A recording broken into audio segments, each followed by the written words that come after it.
sa ulo ng mga nagbabagang sports balita. Beer Food Star Hot Shots. Wagi sa Manila Clasico Showdown kontra Barangay Ginebra sa eliminations ng PBA Governors Cup. Phil Tongan mawala. Nais nga bang maglaro para sa Beer Foods franchise? Pinay star spiker Alyssa Valdez nadulas sa warm-up bago ang tune-up game sa Singapore.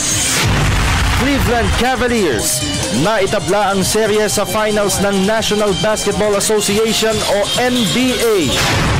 Career Grand Slam humulagpos sa mga kamay ni world number 1 Novak Djokovic. At Swedish par-buster David Lindmer, overall champion sa Memorial Tournament sa Dublin, Ohio.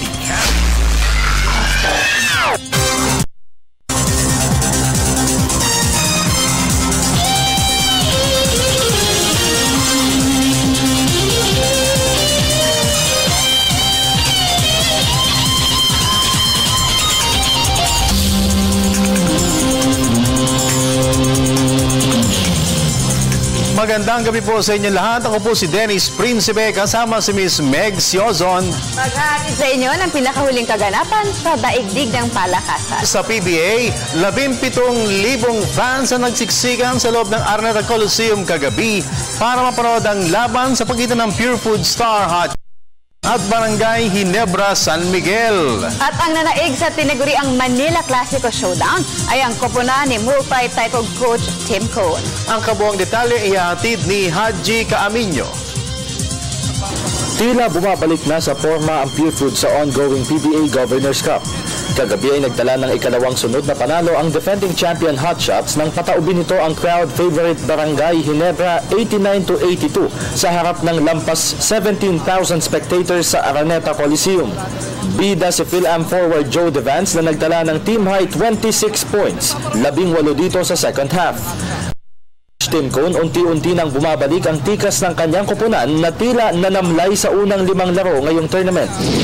So good character tonight, and I think that's what we're really looking for in our teams, is character. And from a coaching standpoint, that was really good for us to have this kind of game and to have to show this kind of character, and hopefully we can carry forward. Matapos ipanalo ang kanilang opening assignment kontra NLEX, lumasap ng 4 na sunod na talo ang Hot Shots laban sa Global Port, Meralco, San Miguel at Alaska. Naaresto lamang ng Hot Shots ang losing skid nang magwagi ito laban sa Kia Carnival ang Sabado. Sa panalo nito kontra Ginebra ay naiangat ng Star ang kanilang record sa 3 wins and 4 losses, katabla sa 7 to 8 places ang rain or shine. Nasayang naman ang 35-point performance ni import Orlando Johnson para sa Ginebra na ngayon ay lumaglag sa 10th place sa kanilang record na 3 wins and 5 losses. Samantala, patuloy ang panonorpresa ng Barako Bull nang talunin nito ang Global Port 123-114 sa first game. Muling nanalasa ang 7'2" import ng Barako na si Liam McMorrow nang magtala ito ng 41 points at 27 rebounds. They've been working since we came back from after the Rain or Shine game. The coaches really worked so hard for this win. Solo leader ngayon ang Barako na may 6-1 record na may malaking tsansa na tumapos sa top 4 at hawakan ng importanteng twice-to-beat advantage papasok ng playoffs. Para sa PTV Sports, Haji Caaminio, Telebisyon ng Bayan. Samantala, hinirang bilang PBA Press Corps Player of the Week si Rain or Shine Elasto Painter shooting guard Jeff Chan. Ito'y matapos ang makapagsubi ng back-to-back victories ang Rain or Shine kontra Blackwater Elite at Talk and Text Shopang Texters sa kanilang 38-point blowout win kontra Blackwater noong Miyerkules. Ay nagtala si Chan ng 12 points, 5 rebounds, 3 assists at 2 steals sa loob lamang ng 16 na minutong paglalaro. Naging maganda rin ang performance ni Chan kontra Talk and Text nitong Sabado sa Bacolod City kung saan tumikada siya ng 10 markers at 9 boards. Bago ito ay dumanas ang former Far Eastern University standout ng foot injury dahilan upang ma-sideline siya ng mahigit 8 linggo. Lipat naman tayo sa boxing. Hindi kontento ang isang tanyag na boxing analyst sa ipinamalas na performance ni former WBO World Super Flyweight Champion Marvin Sonsona sa kanyang laban kontra American challenger Jonathan Arellano. Ito'y kahit pa si Sonsona ang itinanghal na panalo sa non-title fight sa pamamagitan ng majority decision. Narito report ni Mr. Rick Cap Santos ng Sports Radio 918. Hindi dapat makontento si former world champion Marvin Sonsona sa naitala nitong panalo kontra American challenger Jonathan Arellano. Ayon kay boxing analyst attorney Ed Tolentino, hindi man masasabi na dismayado ang kanyang performance laban kay Arellano, hindi din naman ito maaaring pagmalaki ng General Santos City No. 1. Ito'y sa kabila ng isang taon na pamamahinga ni Sonsona na minsan ang hinawakan ang WBO World Super Flyweight crown sa edad na 19 anyos. Kahapon ay nagtala si Sonsona ng isang dikit na majority decision win laban kay Arellano sa kanilang 10-round non-title featherweight bout na ginanap sa StubHub Center sa Carson City, California. But still we were looking forward to a devastating performance kay Arellano, no? Dahil sabi nga natin from the very start, he was offered as a sacrificial lamb itong si Arellano. He was supposed to make Sonsona look good. Pero nakita natin, dikit lang yung puntos, majority decision lang. Sumubla pa nga ata si Tarik Corcan eh. Kung hindi ako nagkakamali, 95-95, ano? Huling lumaban si Sonsona noong June 2014 kung saan tinalo niya via split decision si former world champion Wilfredo Vasquez ng Puerto Rico. Una nang tinalo ni Vasquez si Sonsona via 4th round knockout ng dalawa para sa bakanting WBO Super Bantamweight crown noong Pebrero ng 2010 sa Puerto Rico. Magkagayunman ay may dahilan pa din ang Filipino fight fans na matuwa ngayon na nagbalik na sa lona ang 24 anyos na highly rated boxer. He is finally back where he belongs, out of the shell and back into the ring. Hopefully he can be more active. The last thing we want is for him to go into hibernation again. Dahil sayang ang batang ito eh. He has the skills, he has the power, yung mental focus lang talaga at yung dedication to the sport na ating hinahanap. And I don't think really answered in its showing ngayon kay Arellano. Si Sonsona ay kasalukuyang rated number 3 ng World Boxing Council na pinag-aarian naman ni American champion Gary Russell Jr. Para sa PTV Sports, Ricky Cap Santos, Sports Radio 918. Samantala, hindi matatapos ang career ni Donnie Nietes nang hindi ito aakyat ng dibisyon. Ito ang tiniyak ng Mauritius native world champion na magdedepensa ng kanyang flyweight crown sa susunod na buwan. Ayon kay Nietes, kasama siya ng kanyang pangarap ang masungkit ang world flyweight title bago siya ang 33 anyos na si Nietes ay may hawak na record na pinakamahabang world title reign sa Pilipinas. Unang naging minimum weight champion si Nietes noong 2008 bago ito naging 108-pound champion simula 2011 hanggang sa kasalukuyan. Target ni Nietes ang makaharap ang isa sa dalawang flyweight world champion na sina Roman Gonzalez ng Nicaragua at Juan Francisco Estrada ng Mexico. Samantala, nasa kasagsagan na ng kanyang pag-iensayo si Nietes para sa July 4 title defense nito. Itataya ni Nietes ang kanyang WBO crown kontra former 105-pound champion Francisco ng Mexico. Sa iba pang balita, nagpamalas ng husay sa pagsipa ang mga Pinoy karatekas sa katatapos lamang na Shihankai Karate Championships nitong nakaraang weekend. Mahigit 300 hard kickers mula sa iba't ibang panig ng bansa ang nagpakitang gilas sa kauna-unahang karate event. May report si Ms. Arian Malyare. Kuminang ang katangi-tanging husay at potensyal ng mga Pinoy karatekas sa iba't ibang panig ng bansa. Ito'y matapos ang matagumpay na pagdaraos ng First Shihankai Karate Championships sa isang sa Manila nitong weekend. Nagpasiklaban ng 347 karatekas mula sa 14 na karate clubs sa bansa ng talento sa pagsipa, right posture, timing at karate form sa 35 kategorya ng novice, kata at komite. Sa panayam ng PTV Sports, hindi mapawi ang mga ngiti sa mga labi ng ilan sa mga nakapag-uwi ng gintong medalya mula sa Shihan Kai Karate Championships.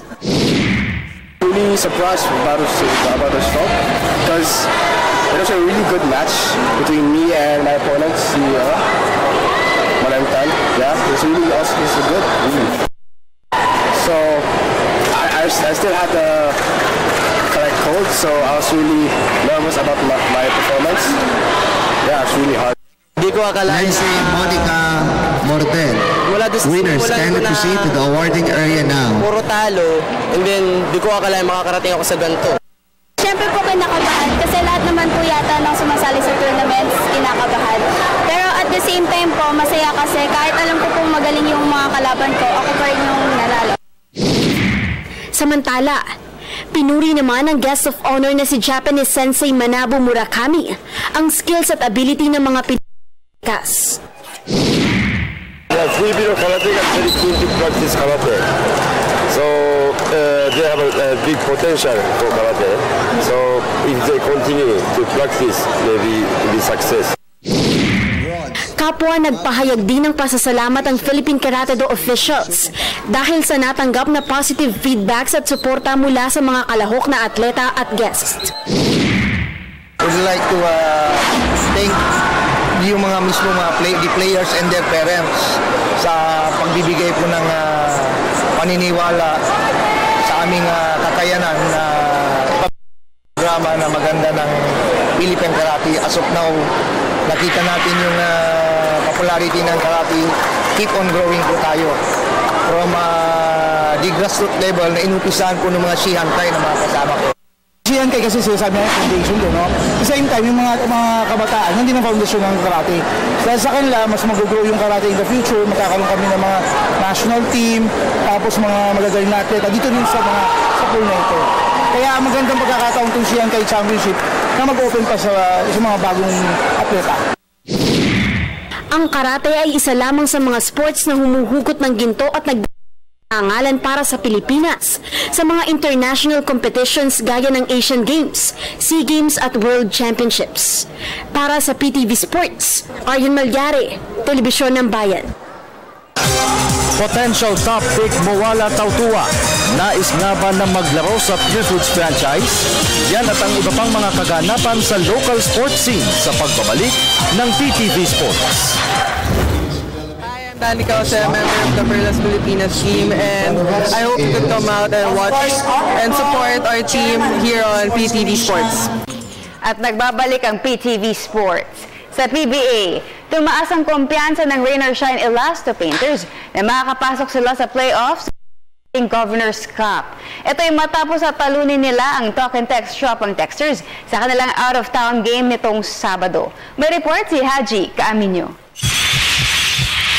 Maituturing na matamis na tagumpay para sa Rain or Shine Elasto Painters ang kanilang 88-73 victory kontra Talk and Text Tropang Texters noong Sabado sa Bacolod City.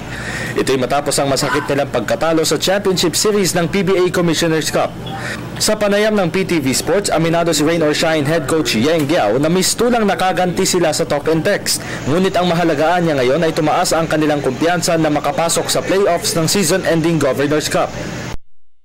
Well, hindi mo maaalis yun, but sa akin kasi, you have to move on. It's a nice feeling to beat them. Yun na, in a small way, it's avenging your loss in the Game 7 of the last conference. Pero more of treating it as as something in the present. Umaasa rin si Giao na magtutuloy-tuloy na ang kanilang panalo matapos na makapagsubi sila ng back-to-back victories sa eliminations. Isang paraan ito na makarecover kami, mag-get ng confidence, build some momentum, 2-game win streak. We hope we can make it 3 games, 4 games, and set us up for at least the quarterfinals. Parang confidence builder siya, and it's a test of character. You find a way to win despite yung mga setbacks. Malaking moral booster. Sa ngayon ay nasa share of 7 to 8 places ang Rain or Shine kasama ang defending champion Pure Food Star Hot Shots sa kanilang identical records na 3 wins against 4 losses. Para sa PTV Sports, Haji Kaaminyo, Telebisyon ng Bayan. Samantala, ilista nyo na ang isa pang ginto para sa Pilipinas sa ongoing 28 Southeast Asian Games sa Singapore. Ito'y dahil pasok na sa finals gold winner Rubilen Amit at compatriot Cheska Centeno sa women's 9-ball singles event. Kanina ay tinalo ni Centeno si Chichomnard Sirapat ng Thailand sa score na 7-5, habang pinayukod naman ni Amit si Ong Yeng Mi ng Myanmar 7-2. Si Amit ang gold medal winner ng 9-ball noong 2007, ngunit nakalasat naman ito ng back-to-back losses noong 2011 at 2013 nang maging silver medalist lamang ito sa parehong competition. Ito naman ang unang SEA Games event ni Centeno na sa batang edad na 15 anyos ay gumagawa sa billiard scene. Maglalaban para sa gold sina Centeno at Amit bukas sa OCBC Center sa Singapore. Samantala, unti-unti nang umaangat ang Pilipinas sa medal standings sa oras na ito ay minalilikom ng 7 gold medals. Pang-7 ngayon ang Pilipinas sa medal standings, ngunit isang gold lamang ang layo nito sa 6th placer na Myanmar. Gaya naman ang inaasahan, nasa ibabaw ang host country na may nalilikom ng 31 gold medals. Sa volleyball, nagkaroon ng pangamba ang Philippine Women's Volleyball Team para sa kalagayan ni star volleyball Eliza Valdez. Pero dahil aksidenteng nadulas ang 22-year-old Ateneo spiker habang ginagawa ang kanyang spiking routine sa kasagsagan ng kanilang tune-up match kontra host Singapore bago ang kanilang aktual na hatawan sa 28th Southeast Asian Games sa Makalawa. Ayon kay larong volleyball sa Pilipinas Incorporated President Joey Romasanta, natigilan ang buong grupo dahil sa insidenteng nangyari sa kanilang ace player. Si Valdez ay mayroon pang iniindang hamstring injury, ngunit naging panatag din naman ang loob ng lahat matapos sa makatayo ito buhat sa nasabing pagkadulas. Si Valdez ang nagsilbing flag bearer ng Pilipinas sa opening rites ng Regional Sports Fest at isa sa sasandalan ng Pilipinas pagdating sa women's volleyball competitions ng SEA Games. Samantala, masayang-masaya ang pamunuan ng Triathlon Association of the Philippines sa pinapamalas na performance sa mga triathletes sa itinatanghal ng Southeast Asian Games. Ito'y matapos na makasungkit ng gintong medalya ang kanilang mga triathlete sa Singapore Showpiece. Nagbabalik si Ms. Arian Malyari.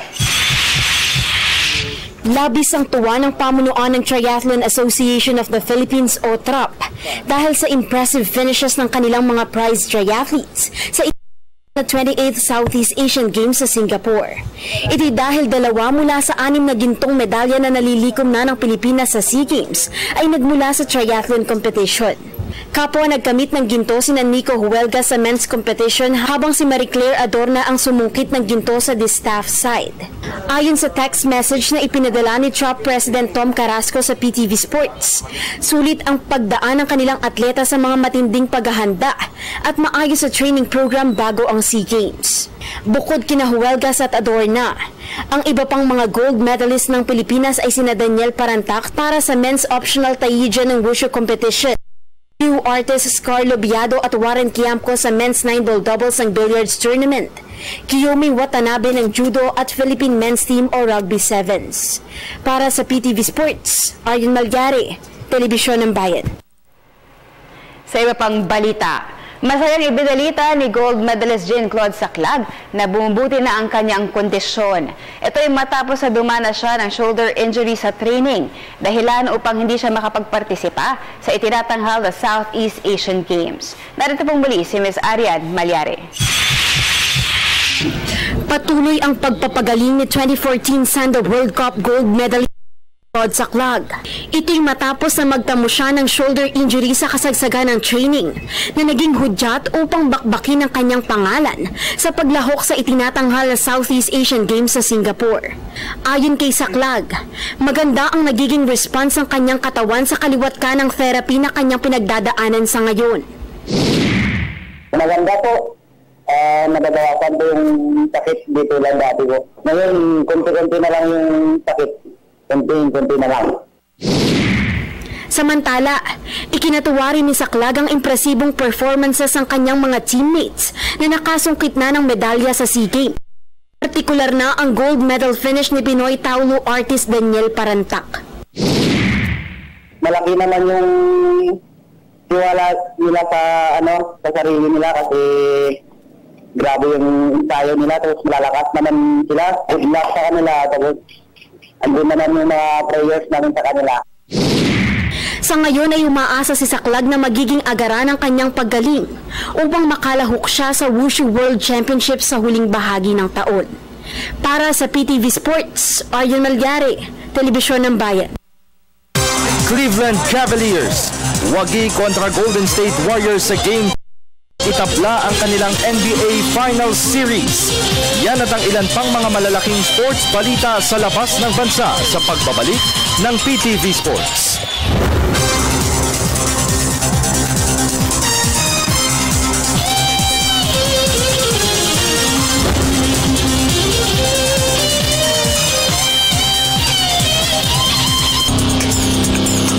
At nagbabalik ang PTV Sports. Naitabla ng Cleveland Cavaliers ang serye kontra Golden State Warriors Finals ng National Basketball Association o NBA kanina. Ito'y kasunod ng triple-double performance ni four-time league MVP LeBron James. Dahil dito ay mistulang lumipad sa Cavaliers ang bentahe dahil ang susunod na dalawang laro ay gaganapin sa kanilang baluarte. Ang kabuang detalye ihahatid ni Haji Caaminyo. Ginulantang ng Cleveland Cavaliers ang libo-libong fans sa loob ng Oracle Arena sa Oakland, California. Ito'y matapos na daigin nila ang Golden State Warriors sa overtime sa score na 95-93. Muling bumalikat ng husto si four-time MVP LeBron James. Magtala siya ng triple-double performance na 39 points, 16 rebounds at 11 assists para sa Cavaliers.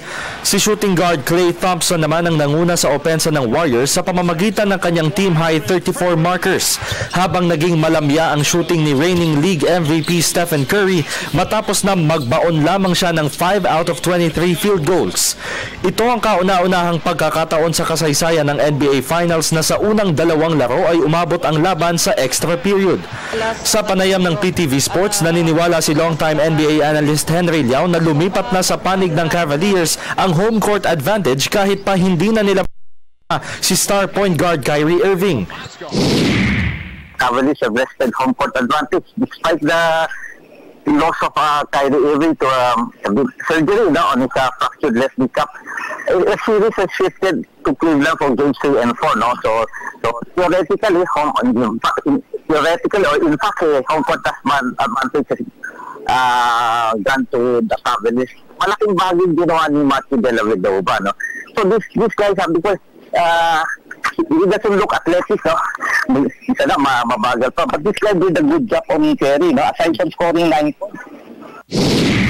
Samantala, ay kinakailangan anya ng Steve Kerr mentored squad na magpatupad ng malapader na depensa at mabawasan ang kanilang turnovers. Una, sabi ko, siguro yung aside from kasi shooting, alam mo, you can have a good day, but defense never rest. I think they should be defense. So maybe, in fact, alam mo today actually, both teams got even better than Cleveland, no? 39.8 to 32.2. But what killed them talaga yung sabi natin rebounding, no? Malaking edge, 55 to 45. And also maybe turnovers. They have 18 to 13. These are the small things that you make adjustments. Ang Game 3 ng NBA Finals ay lilipat naman sa baluarte ng Cavaliers sa Quicken Loans Arena sa Cleveland, Ohio sa darating na Miyerkules. Para sa PTV Sports, Haji Caaminyo, Telebisyon ng Bayan.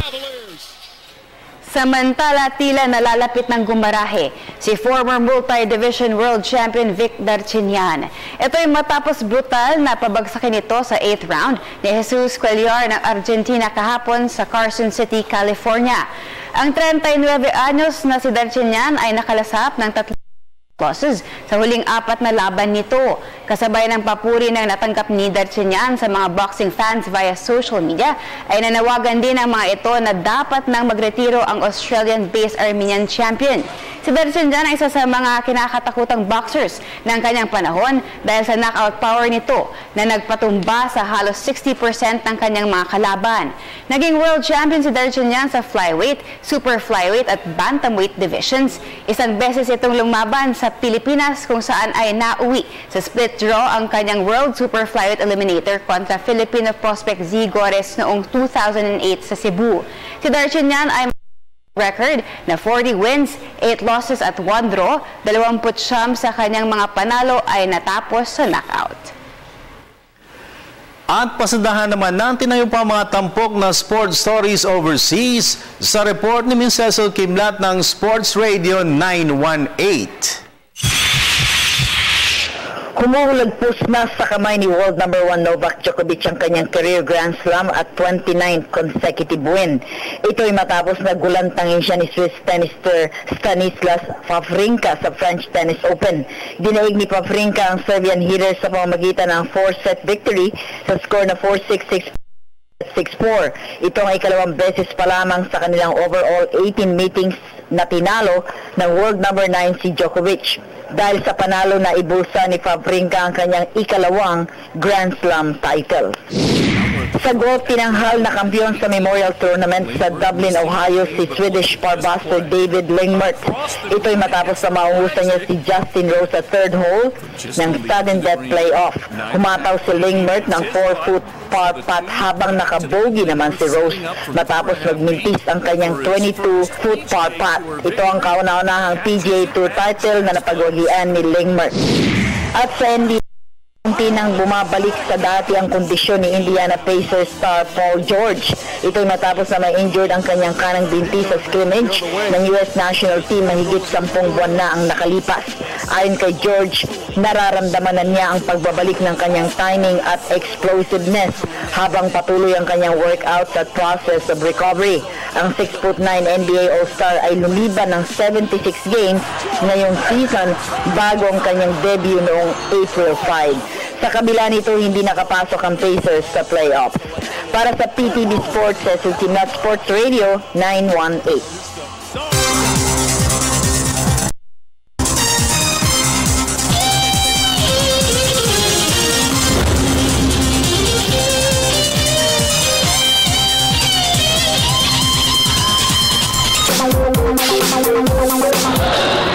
You've frequented the games late?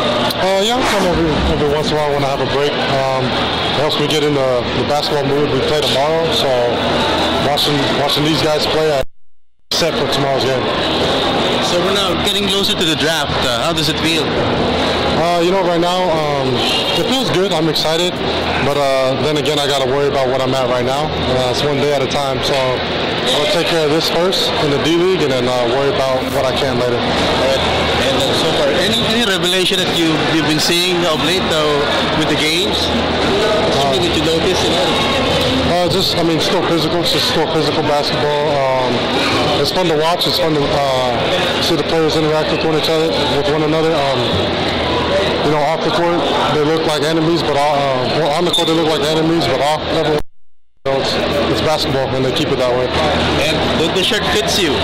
Oh, yeah. You think you fit in with that team? I don't know. I feel like I can adapt well, That's what I've done a lot in my life is adapting from college to professional. I've had to adapt a lot, and it's all about coaching. If my coach is willing to work with me, I'm willing to change to fit the format of that team. Is that a statement? Yeah, it's not. I'm not saying that it's for this team in particular. I don't have a Ginebra shirt, so those are my teams out there. So I just wanted to come support my friend Justin. He always comes and supports me. I figured I'd come help him out, and they came victorious today, and congratulations to them. But you said they were already talking to you about the possibility. No teams have come up and talked to me yet. It's still all up in the air. There's nothing certain, and that's why I work hard every day to get where I'm at. I got to earn every bit out here. So, I mean, every day I'm just continuing to work because I haven't gotten anything given to me. Given the choice, would you rather choose team on your shirt? You know, I would want to choose the team that wants me. Whoever wants me to play for them, that's what I want to play for. You know, someone who put me on their team, someone who thinks that they can build me up and make me a better player, because that's ultimately what I want. The longevity of my career will be with someone who wants me to play because I want to play for them. So whoever that is, you know, we'll see when it comes draft day. We'll see who wants me the most. So there's no tournament. You know what I'm saying? Yeah, I'm headed for the draft, and that's it. That's my I got my eyes focused on that, and that's it. We'll see what happens in the end. Another side, on the D-League side, thoughts on facing an undermanned team. You know, they're still a good team without Parks and all the Gilas players, you know. They're still a good team. We have to respect them. They're there for a reason. I just hope that me, myself, and the team, we all show up to play. It's basketball. Anything can happen. It's about who wants it more. And right now, I'm really hungry, so I'm hoping to drag, like, I'm not going to say drag, but I hope to encourage my team to help play with us, and hopefully we get the results that we want.